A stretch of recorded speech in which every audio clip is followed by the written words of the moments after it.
The film begins with Ronnie's chance meeting with the main character Rachel Stein in 1956 in Israel, where he lives after the end of the war.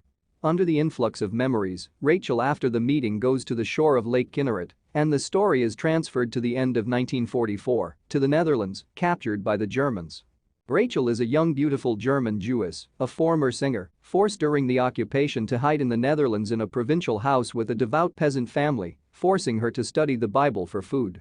During a bomber raid, the house, along with the family that sheltered her, takes off into the air. Rachel is left alone with the guy who saved her, and together they go to the local policeman and a member of the resistance movement, who directs them to a ferry transporting Jews to safe areas.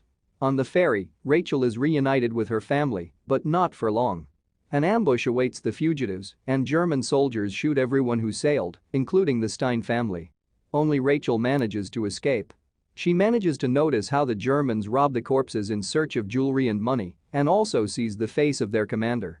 Rachel is rescued by a local peasant who has access to the resistance. They take out the Jews under the guise of gravidiggers.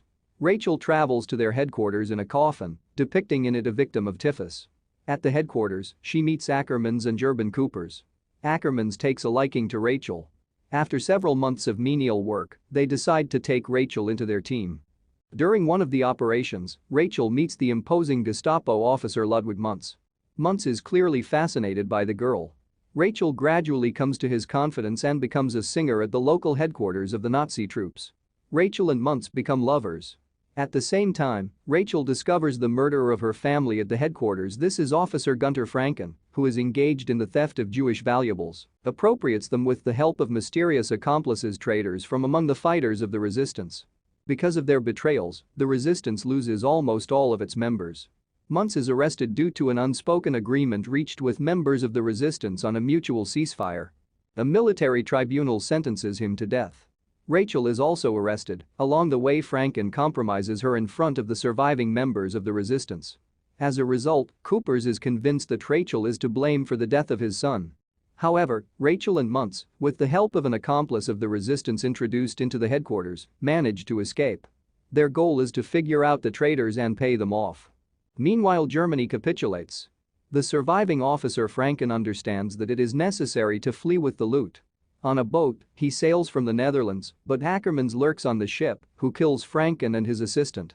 Meanwhile, Rachel and Muntz are forced to hide since she was a kind of Nazi servant and he himself is a former Nazi, guilty of many murders.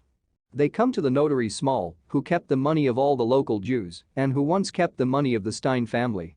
During a meeting in his office, an incident occurs in which Small and his wife are killed by someone. Muntz rushes outside after him, but he is prevented by crowds of celebrating townspeople.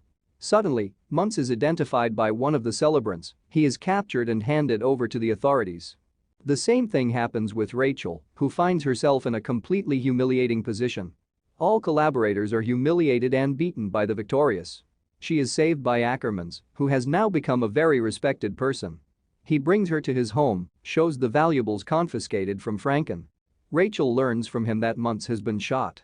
The girl goes into hysterics. As a sedative, Ackermans injects her with a drug that turns out to be a lethal dose of insulin. Remembering the conversation of the members of the resistance, Rachel, in order to increase her blood sugar levels, eats a chocolate bar from her purse and escapes. Meanwhile, the inconsolable Coopers, who has lost his son, leads the excavation of the remains of the victims. Rachel comes to him and tells the whole truth about the conspiracy of Franken and Ackermans, as proof of which she shows a black notebook found at Small, which contains all the names of the Jews killed during such predatory raids. Together they capture Ackermans and close him in a coffin in which they once transported Jews disguised as dead. Ackermans suffocates in him, while Rachel and Coopers listen to his screams, sitting on the quiet river bank. The film ends with a return to Israel in 1956, where Rachel is found on the shore of a lake by her family, consisting of her husband and 2 children. The 4 of them go to the kibbutz when suddenly their peace is disturbed by Israeli troops occupying defensive positions. Bombs explode in the distance, heralding the beginning of the 1956 Suez Crisis.